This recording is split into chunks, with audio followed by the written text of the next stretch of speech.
All right, guys. Hope you're doing good. Old Don B's got him some flavored water here.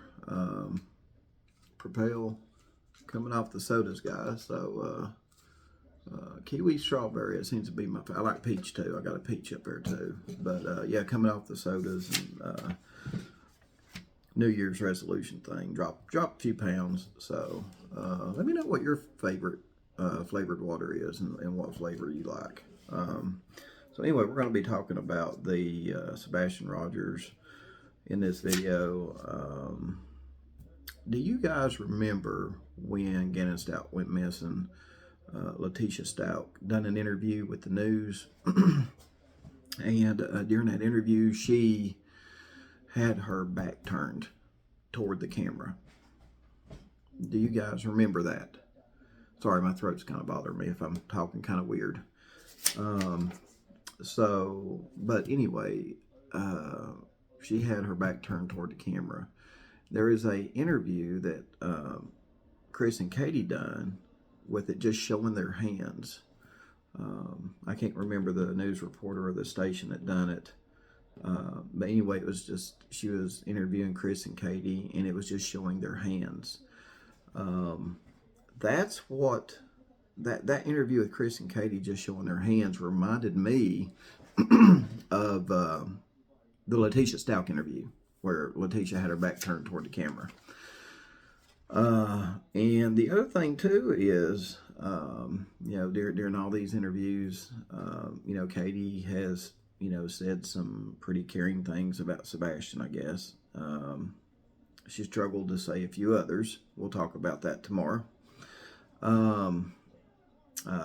Let's see here. But, Letecia Stauch, when she done that news interview, said nothing but basically good, caring stuff about Gannon Stauch when she knew she had killed him and she knew where his body was. I remember Letecia Stauch telling the news reporter, I would never harm a head on that child, or I'd never harm a hair on that child's head. So just because these people get on here and, say caring things about these kids, doesn't mean they're innocent, okay? I mean, Letecia Stauch done some horrific stuff to Gannon Stauch and then got on the news later on and basically said, I would never harm a hair on that child's head. Just saying a bunch of like caring stuff about him, you know what I mean? And we seen that also in Evelyn Boswell. Her mom got on there and basically just, talked about Evelyn in a caring way, and some stuff that Evelyn liked and this and that. I do think that Evelyn Boswell's mother struggled for some answers that the news reporter was asking her about Evelyn, which again, we're going to talk about, the similarities between that and Katie's stuff tomorrow.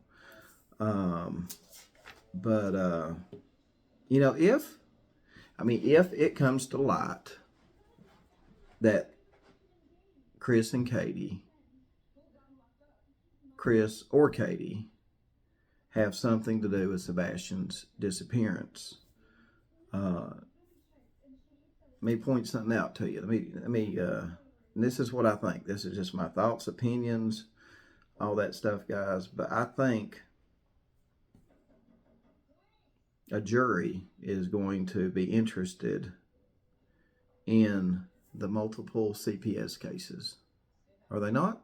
I think a jury would be very interested in that.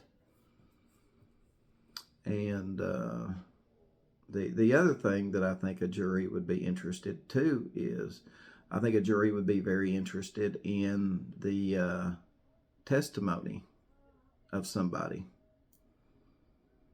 And you're like, who? Huh? What, Don? Seth? Who? I think the jury would be very interested in the testimony of a lot of people, but one person in general, Nina Gomez. I think the jury would be very interested in the testimony of Nina Gomez. So what do you guys think? What do you think?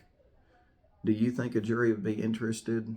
You know, this is just if Chris and Katie, or Chris or Katie, had something to do with Sebastian's disappearance. Do you think the jury would be interested in what was in those multiple CPS reports? I don't know. Can that even be the CPS reports? Can that even be brought up in a trial? You know what I mean? Not no lawyer, far from it. But I wonder if that can be brought up in a trial. CPS reports. I wonder if it can. I wonder if that can be brought up to where a jury can hear the details on it, and I wonder if that can be included in a trial, you know what I mean, as evidence. I know the testimony of Nina could be included. I mean, she'll be definitely up there on the stand. But my thing is, you know, can they get a CPS worker up on the stand and, you know, like, because there's CPS workers that go out to your house, right? So those CPS workers that, you know, obviously had interactions with Chris and Katie, can they get them up on the stand and bring out what was in those CPS reports? Can they do that? Is that, I guess what I'm trying to say is, would that be admissible in court? You know what I mean? So again, guys, you know, just going over watching these interviews with Chris and Katie. There's one interview that Katie done by herself. I want to go back and watch it again. But I'm picking up on stuff that I didn't pick up on the first two times. I think I've watched all these interviews about 2 times already. This is the third one on just the hands interview. And I picked up on a few things on that I want to go over tomorrow. And it's concerning. And that the concerning is the word. Now, I'm not saying Chris and Katie have done anything to Sebastian. I'm not saying they are responsible for whatever happened to Sebastian. I'm just saying that, you know, there is some concerning behavior, some concerning statements, lack of concerning statements. There's just a lot of behavior in general from Chris and Katie that has, I would say, a majority of the public suspicious of them. Okay, and you know, I mean, it is what it is until we know more. Basically, there's you know, just a lot of the behavior. You know, a lot of people are saying Chris was, you know, his behavior right after Sebastian went missing. You know, Chris's behavior in the neighborhood with the neighbors and stuff. That was very suspicious. And, you know, Chris's behavior on these interviews had been very suspicious. Chris's behavior on YouTube has been very suspicious, abusive almost in a way.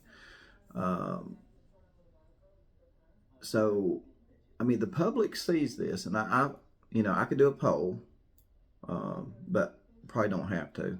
But it just feels like the majority of the public thinks that Chris and Katie are suspicious when it comes to the disappearance of Sebastian Rogers based off their behavior. That's just my opinion. So let me know what you guys think. Do you think I'm kind of hitting the nail on the head? Because I'm trying to explain it the best I can, and you know, be fair about it, because they've not been arrested.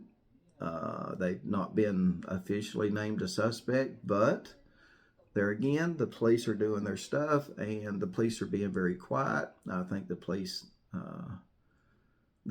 are quiet for a specific reason, and I think they've got some stuff. They're building a case, and I mean, it wouldn't surprise me if we woke up one morning and the news headlines, plain as day, So let me know if you think I hit the nail on the head with everything I've mentioned here, guys. Let me say a special thank you to Elena and Kelly for the PayPal donations. I appreciate that. Appreciate all the support, guys. Thanks for watching the channel. And that's basically all I got for you on this video. So let me know what you think again, and I'll be back on here tomorrow. I'm going to get on here and analyze some more of these videos and see what I come up with. So until tomorrow, guys, y'all take it easy, stay warm, and I'll catch y'all later.